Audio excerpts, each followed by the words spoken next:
在奉训工人砸招牌，打着扬声器招牌发家，却纵容员工使用黄梗，还是用在未成年身上。新无聊里拍摄 VCR， 网路截脱掉身上大衣，因为寒冷而表情痛苦，而后期人员在剪辑时配上了一个恶俗音效，该音效被称为恶臭梗，在某站传播超400万，这么恶心低俗的东西放在一个小孩的身上，粉丝都被这行为气炸，愤怒的圈在网上维权，直到把事情闹大之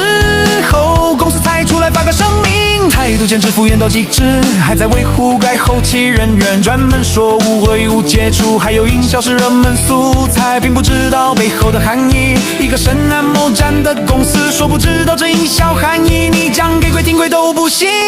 简直把网友当成脑瘫，犯下了这么严重的错，都损害了未成年权益，竟然只是批评加处罚，一个内娱知名的公司开除员工再加以整改，这么简单的难道拿去网路界才刚满16就被这新东西缠上，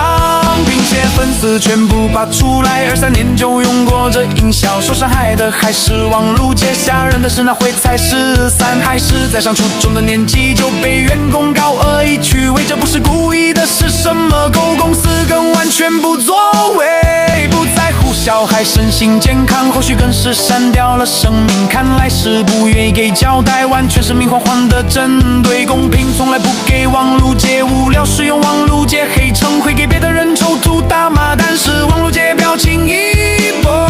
出现的却是清洗手图，之前喊倒闭都是玩梗，现在是真相让你倒闭，青少年的未来成长中不应该承受低俗标签，更不该被恶俗梗伤害，未成年必须尊重保护身心健康和名誉形